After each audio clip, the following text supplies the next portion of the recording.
ત્રીજા મુદ્દાની વાત કરીએ તો વડોદરાને સ્માર્ટ સિટી કહેવી કે ભ્રષ્ટાચારની સિટી। વડોદરાના અકોટા વિસ્તારમાં છેલ્લા 3 મહિનાથી નાગરિકો દૂષિત અને દુર્ગંધવાળું પાણી પીવા મજબૂર છે। ત્યારે આજે જનતાના પ્રતિનિધિની હાજરીમાં લોકોનો ભડાકો ફાટી નીકળ્યો। શુદ્ધ પાણી જે નાગરિકોનો હક છે પણ તંત્રએ હરામ કરી નાખ્યું છે। અકોટામાં પ્રદૂષિત પાણીના ત્રાસે પીડિત નાગરિકોએ આખરે માટલા ફોડીને તંત્રને ચેતવણીનો સંદેશ આપ્યો। અકોટાના લોકો હવે પ્રશ્ન નથી પૂછતા, હવે તેઓ રસ્તા પર ઉતરીને જવાબ માંગે છે અને તંત્રને જવાબ આપવો પડશે। ક્યાં સુધી પોતાની ફરજથી ભાગતા રહેશે? નાગરિકોની સમસ્યાનું નિરાકરણ નહીં લાવી ક્યાં સુધી પાણીના નામે તંત્ર દૂષિત પાણી સમાન ઝેર આપતી રહેશે? નાગરિકો હેરાન છે પણ તંત્ર મોજમાં છે। દરરોજની જરૂરિયાત સમાન પાણી માટે વલખા મારવા એ કેટલું યોગ્ય છે? જનપ્રતિનિધિની હાજરીમાં સ્થાનિકોએ પોતાની વાત કહેવા માટે માટલા ફોડવા પડે ને તો સાહેબ વિચારો કે જનતા હવે કેટલી કંટાળી હશે અને તમારા તંત્રના અધિકારીઓ જવાબ પણ આપતા નથી। હવે તો સ્થાનિકો કહી રહ્યા છે કે જ્યાં સુધી અહીંનું પાણી પીશો નહીં ત્યાં સુધી વોટ માંગવા ના આવતા।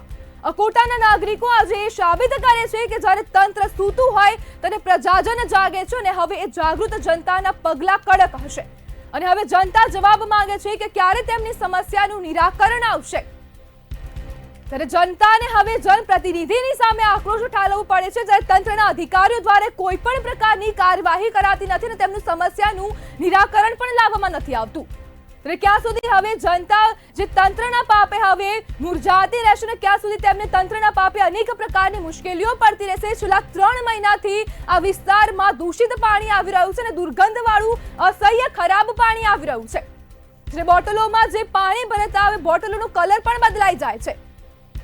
ત્યારે આવા પ્રકારની અનેક પરિસ્થિતિ હવે અકોટાના રહેવાસીઓ કરી રહ્યા છે અને અનેક વાર તંત્રને પણ રજૂઆત કરી છે પણ કોઈ પણ પ્રકારની કાર્યવાહી કરાઈ નથી। ત્યારે પ્રશ્ન હવે તંત્રને સીધો છે કે નાગરિકોની સમસ્યાનું નિરાકરણ ક્યારે આવશે? ક્યાં સુધી હવે તંત્રના પાપે સ્થાનિકો આ જે ઘટનાઓ છે ને તેનાથી તે વારંવાર અસર થતી રહેશે અને ક્યારે તેમની સમસ્યાનું નિરાકરણ આવશે? દૂષિત પાણી પીવા પ્રજા કેમ મજબૂર બની છે?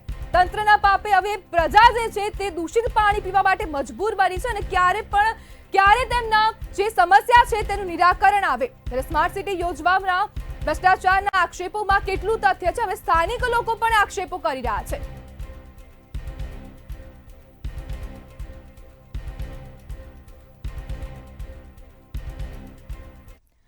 ત્યારે વડોદરાના કોર્પોરેટર આશિષ જોશી આપણી સાથે જોડાયા છે। આશિષભાઈ, આજે માટલા ફોડ વિરોધ કરવામાં આવ્યો, શું કહેશો?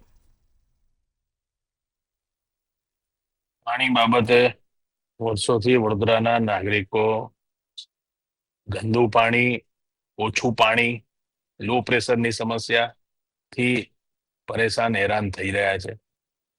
સમગ્ર શહેરમાં વિતરણ વ્યવસ્થામાં પણ ખામી છે અને વરસાદી લાઈન હોય, ડ્રેનેજ લાઈન હોય, બધી જ લાઈનો આની સાથે જૂની પાણીની લાઈન, એટલે મોટા ભાગના વિસ્તારમાં સમસ્યા જૂની પાણીની લાઈનોના કારણે ખૂબ જ વિકટ છે। ઘણી જગ્યાએ શરૂઆતમાં 20 થી 25 મિનિટ, કોઈ જગ્યાએ 15 મિનિટ કાળું અને ડોહળું પાણીનું વિતરણ થાય છે।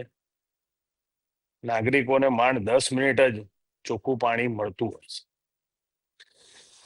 આ એક સ્માર્ટ સિટીના નામે સમસ્યા ઊભી થઈ, એ સ્માર્ટ સિટીના લીધે જ મારા ખ્યાલથી ઊભી થઈ છે।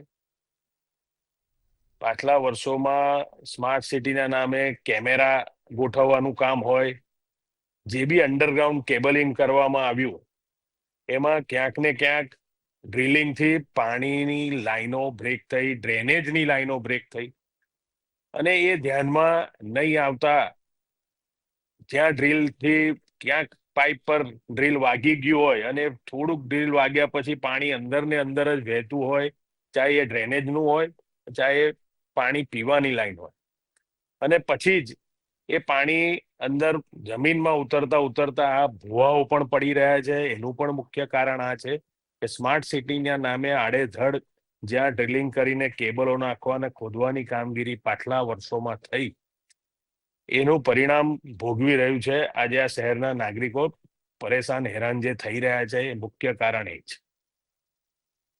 આશિષભાઈ, 90 દિવસથી દુર્ગંધવાળું પાણી આવી રહ્યું છે, જવાબદાર કોણ? દુર્ગંધ ની વાત આપ છોડો. મેં કાળું ગંદુ એકદમ પેલું કહેવાય ને કે કોકો કોલા જેવું પાણી પણ જોયેલું છે જી અને એવું પણ આવે છે.